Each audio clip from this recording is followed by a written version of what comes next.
कि उन्होंने out of the way जा के बुलाया और खुद लेने आया, ही इंसिस्टेड बुलाया। उन पे बड़े इल्ज़ाम लगते हैं। एक उनको कोई शायद इंक्लिंग हुई हो कि शायद कुछ हो सकता है। एक आवाज़ उसमें ज़रूर आई है जो रेडियो पे लोगों ने सुनी कि मशहूद कोई क्या है, मशहूद कैप्टन था। जो फाइनली मैंने रिपोर्ट में लिखा,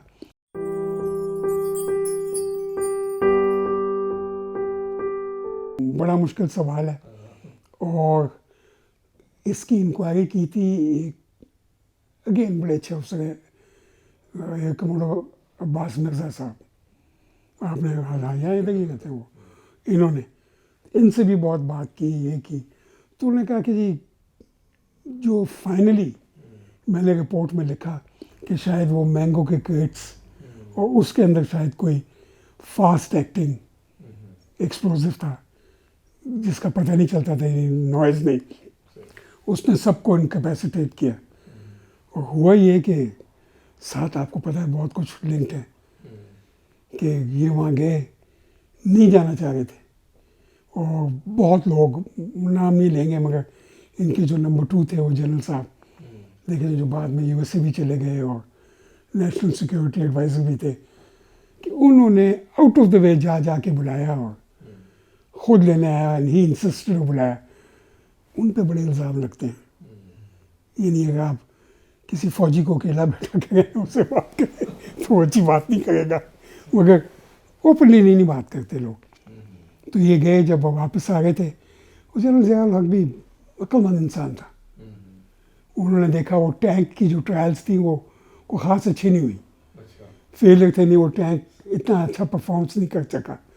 तो उस बहाने इन्होंने जो अमेरिकन एम्बेसडर थे उनको कहा मेरे साथ चलो, तुम्हारा जहाज़ आ जाएगा पीछे, वो उसको भी साथ बिठा लिया।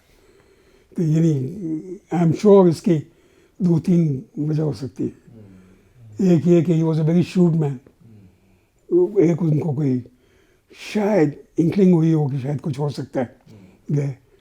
और फिर यही हुआ कि जब वो जहाज़ टेक ऑफ किया तो कुछ नहीं पता चला। एक आवाज़ उसमें ज़रूर आई है जो रेडियो पे लोगों ने सुनी कि मशहूद कोई कह रहा है, मशहूद कैप्टन था जहाज़ का, उसको कोई कह रहा है। तो कुछ कहते हैं वो कुछ कर रहा था जहाज़ को, कोई कहते नहीं वो बेहोश हो रहा था।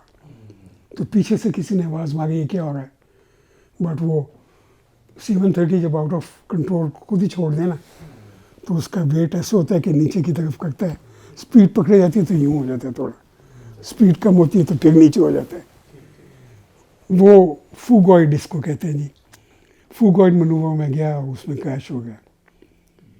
क्रैश साइट पे इन्होंने इन्वेस्टिगेशन नहीं होने दी, यानी नहीं जाने दिया वहाँ पे, और वो बॉडीज़ का पोस्टमार्टम भी नहीं हुआ। डॉक्टरों से पूछो तो वो कुछ नहीं बोलते, सारा एरिया सील हो गया था।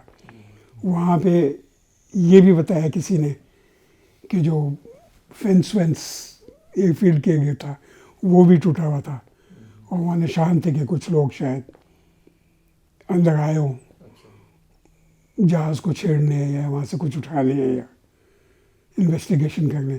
फिर इतनी कन्फ्यूजन हुई ना जी, लोगों ने कहना शुरू किया कि वो एक कोई पायलट ऑफिसर था जो इजराइल की पेरोल पे था और 8-9 साल था, वो एक आला लाया और उसने एक चीफ जुल्फ़िकार साहब को दिया, जिनको पता था उन्होंने रखवाया उस पर सब। यानी आपको पता है पाकिस्तान में जब लोग अपना माइंड फर्टाइल करें तो कहाँ से कहाँ कहानी, तो अनसॉल्व मिस्ट्री गई।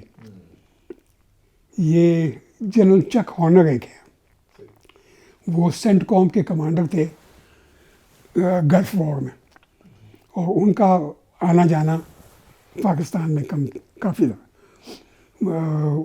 सरगोदा में जब मैं बेस कमांडर था वहाँ भी ये आए थे, फारूक फिरोज साहब को भी आके इन्होंने मिला था। एक दफ़ा मैं एयर वॉर कॉलेज में था तो कमांडेंट बन गया था यहाँ सरगोदा के बाद, वहाँ भी आए, बात कर रहे थे। तो अकेले में उनकी भी कोई एक गिफ्ट मुझे यहाँ दी हुई है, ऐसे बात कर रहे थे। तो मैंने कहा कि आपको तो कुछ पता होना चाहिए। कहते कि I can guess, I can put together good guesses, but I was finally called to the Pentagon, और वहाँ पे मुझे कहा गया lay off, it was not in your domain, तो आपका इसके साथ कोई कंसर्न नहीं है। तो उनका ख्याल ये था कि क्लियरली सैबोटाज है ऑफ अ सोफिस्टिकेटेड काइंड। ये यानी वो अकेले में इधर उधर कह गए थे, वो यानी इन कमांड यहाँ के नहीं उधर के नहीं उस वक्त, तो उसको भी टाला जा सकता है। ये हुआ जी। जनरल ज़िया की जो मुझे बात याद रहेगी कि कराची में मैंने आपको बताया था, तो गैबाना नमाज जनाज हुई पर्ल कॉन्टिनेंट के साथ, जो बहुत बड़ा ग्राउंड है, वहाँ हम गए। तो उधर जब नमाज जनाजा उनका पढ़ाया गया, तो उसके बाद एक साहब थे कोई आगे से ज़ईफ़ से, उन्होंने एक नारा लगाया ऐसे, आवाज़ तो उनकी इतनी ऊंची नहीं थी, मर्द मोमिन मर्द हक ज़ियाउल हक ज़ियाउल। और वहाँ जो थे 10,000 या 15,000 आदमी, कोई एक ऐसा नहीं था जिसने ना लगाया उस साहब काफ़ी देर तक। तो यानी लोगों को एहसास और तकलीफ़ हुई। ज़ियाउल हक साहब जैसे भी हों, थे तो हमारे सदर, और पाकिस्तान के लिए उन्होंने अच्छे काम भी किए।